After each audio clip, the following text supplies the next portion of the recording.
നമസ്കാരം.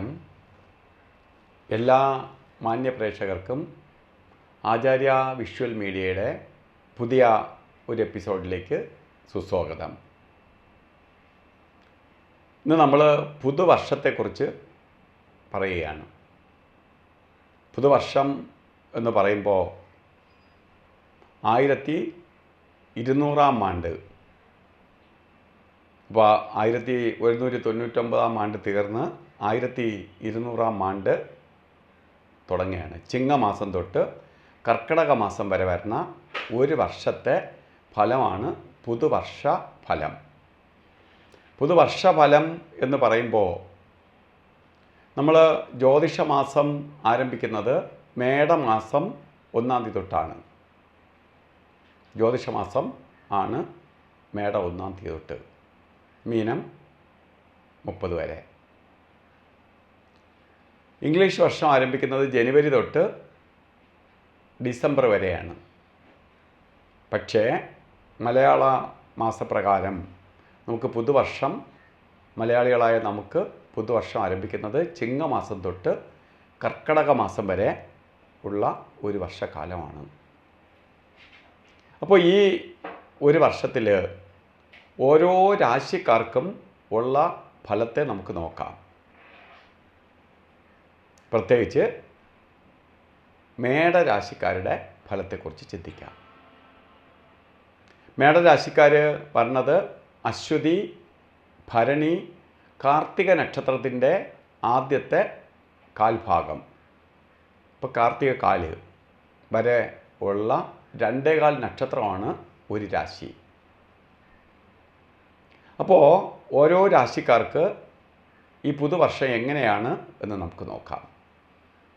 ഇപ്പോൾ മേടരാശിയിൽ പെടുന്ന നക്ഷത്രക്കാർക്ക്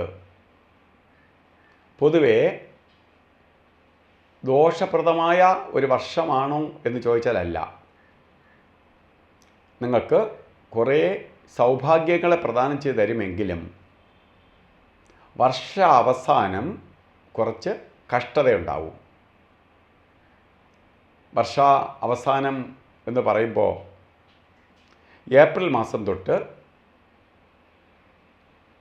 4 മാസത്തോളം കാലയളവ് അത്ര നല്ലതല്ല. എന്തുകൊണ്ട് നല്ലതല്ല എന്ന് പറയുന്നു എന്ന് ചോദിച്ചാൽ, അവസാന സമയമാകുമ്പോൾ 7 ശനി ഈ രാശിക്കാർക്ക് ആരംഭിക്കും. അപ്പോൾ കുറച്ച് തടസ്സവും ദുരിതവും അസ്വസ്ഥതയും ഒക്കെ വന്നു ചേരുന്ന അവസ്ഥാവിശേഷം ഉണ്ടാവും. അപ്പോൾ 2025 മാർച്ച് എത്തുന്നത് വരെ, മാർച്ച് തീരുന്നത് വരെയും നല്ല സമയമാണ്. കാരണം വ്യാഴം 2-ൽ നിൽക്കുന്ന കാലഘട്ടമാണ്. വ്യാഴം 2-ൽ തന്നെ 2025 മെയ് മാസം 15 വരെ നിൽക്കുമെങ്കിലും ശനി വരുന്നത് വരെ തടസ്സമില്ല. നമുക്ക് കാര്യങ്ങളെല്ലാം ഭംഗിയായി നടക്കും. 2-ൽ വ്യാഴവും കൂടി നിൽക്കുന്ന സമയമായതുകൊണ്ട് വിദ്യാഭ്യാസപരമായി ഉയർച്ച, സാമ്പത്തിക നേട്ടം, ഇറങ്ങുന്ന കാര്യങ്ങളെല്ലാം വിജയത്തിലേക്ക് വരും. അതുപോലെ മുടങ്ങിക്കിടക്കുന്ന പല കാര്യങ്ങളും പൂർത്തീകരിക്കാനിട വരും. വിദേശ പഠനത്തിനോ അല്ലെങ്കിൽ നമുക്ക് മറ്റ് വിദ്യാഭ്യാസപരമായി ബ്ലോക്ക് വന്നിരിക്കുന്നവർക്ക് വിദ്യാഭ്യാസ പുരോഗതിക്ക് ഇടവരുത്തും. അതുപോലെ സാമ്പത്തിക കാര്യം ഞാൻ പറഞ്ഞു, മുടങ്ങിക്കിടക്കുന്ന ധനം വന്നു ചേരും, പ്രതീക്ഷിക്കാതെ ധനത്തെ തരും. സാമ്പത്തിക പുരോഗതിക്കൊപ്പം തന്നെ നമുക്ക് പലതരത്തിലുള്ള സന്തോഷപ്രദമായ അവസ്ഥകൾ കുടുംബത്തിൽ വന്നു ചേരും. ഇപ്പോൾ മുടങ്ങിക്കിടക്കുന്ന കാര്യങ്ങൾ ജയിക്കും. കല്യാണം നടക്കാത്തവർക്ക് വിവാഹാദി കാര്യങ്ങളുമായിട്ട് ബന്ധപ്പെട്ട് കാര്യങ്ങൾ നടക്കും. വിദേശയാത്രയ്ക്ക് ശ്രമിക്കുന്നവർക്ക് അനുകൂലപ്രദമായ സമയമാണ്. ബിസിനസ് ആദി കാര്യങ്ങൾ തുടങ്ങാൻ ആഗ്രഹിക്കുന്നവർക്ക് നിങ്ങൾക്ക് ബിസിനസ് ചെയ്യാം. ആ ബിസിനസ്സിൽ നിങ്ങൾക്ക് നേട്ടം ഉണ്ടാവും. അല്ലാതെ ഉദ്യോഗത്തിലിരിക്കുന്നവർ ഉദ്യോഗ കയറ്റം കിട്ടുകയോ ഉദ്യോഗത്തിൽ തന്നെ പുരോഗതി വന്നു ചേരുകയോ ചെയ്യും.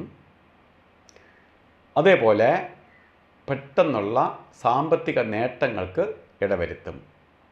മറ്റ് ഊഹ കച്ചവടങ്ങളിൽ ഇടപെടുന്നവർക്ക്, ഊഹ കച്ചവടം എന്ന് പറയുമ്പോൾ ഷെയർ മാർക്കറ്റിലോ മറ്റ് വസ്തു കച്ചവടങ്ങളുമായി ബന്ധപ്പെട്ടോ ഒക്കെ നിൽക്കുന്നവർക്ക് നേട്ടഫലത്തെ കൊടുക്കുന്ന ഒരു വർഷമാണ് നിങ്ങൾക്കിതാ വന്നു ചേരാൻ പോണേ. അപ്പോൾ അവസാന സമയം നമ്മൾ ഈ 8 മാസത്തോളം കാലയളവ് ധൈര്യമായിട്ട് എന്ത് കാര്യത്തിന് വേണോ ഇറങ്ങാം. അത് കഴിഞ്ഞാൽ പതുക്കെ ബാക്കിലോട്ട് പിടിച്ചോളണം. കാരണം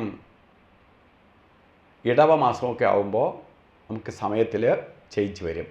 മേടമാസം തൊട്ട് സമയത്തിൽ ചേഞ്ച് വരും.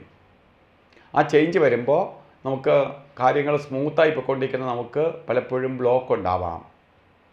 അപ്പോൾ നമ്മൾ എന്തിനാണ് ഈ ബ്ലോക്ക് ഉണ്ടാവും എന്ന് പറയുന്നത് വെച്ചാൽ, നമ്മൾ ഒരു യാത്ര ചെയ്യുകയാണെന്ന് വിചാരിച്ചോളുക. ഈ യാത്രയിൽ നമുക്ക് കുറേ ദൂരം, ഒരു 10 കിലോമീറ്റർ 12 കിലോമീറ്റർ നമ്മൾ പോവുകയാണ്, 12 രാശി എന്ന് വെച്ചോളുക. അതിൽ 8 കിലോമീറ്റർ നല്ല റോഡാണ്. അപ്പോൾ നമുക്ക് ഈസി ആയിട്ട് നല്ല സ്മൂത്തായിട്ട് സഞ്ചരിച്ച് പോകാം. അത് കഴിഞ്ഞാൽ നമുക്ക് പതുക്കെ 4 കിലോമീറ്റർ കൊള്ളൂല എന്ന് കണ്ടാൽ നമ്മൾ ബ്രേക്ക് കെട്ടി ശ്രദ്ധിച്ച് പോകണം. ആ സമയത്ത് ഞാൻ ഇവിടുന്ന് 120-ലാണ് പോയത് എന്ന ചിന്താഗതിയോടുകൂടി പോവുകയാണെങ്കിൽ നമുക്ക് പലതരത്തിലുള്ള തകർച്ച ഉണ്ടാവാം. അപ്പോൾ സാമ്പത്തിക നഷ്ടം വരാം. അതുകൊണ്ട് അതിന് ശേഷം വളരെ ശ്രദ്ധയോടുകൂടി അങ്ങോട്ട് പോകണം. അപ്പോൾ ഈ രാശിക്കാർക്ക് നല്ല ഫലങ്ങളാണ് പുതുവർഷം നമ്മളെ വരാൻ പോകുന്നത്. അതുകൊണ്ട് ധൈര്യമായിട്ട് ഈ പുതുവർഷത്തെ വരവേൽക്കണം. ഓരോ കാര്യങ്ങൾ ചെയ്യണം. ചെയ്യുന്ന കാര്യങ്ങൾ ഫലവത്തായി വരികയും ചെയ്യും. അപ്പോൾ അതുകൊണ്ട് ഒരു രീതിയിലുള്ള ഭയവും വേണ്ട. ധൈര്യമായിട്ട് ഓരോ കാര്യങ്ങൾ ചെയ്യാൻ പ്രാപ്തി ആയിട്ട് അല്ലെങ്കിൽ ചെയ്യാൻ ഇറങ്ങിക്കൊള്ളുക. അപ്പോൾ ഈ രാശിക്കാർക്ക് എല്ലാവർക്കും നല്ലത് തരട്ടെ എന്ന് പ്രാർത്ഥിച്ചുകൊണ്ട് നിർത്തുന്നു. നന്ദി, നമസ്കാരം.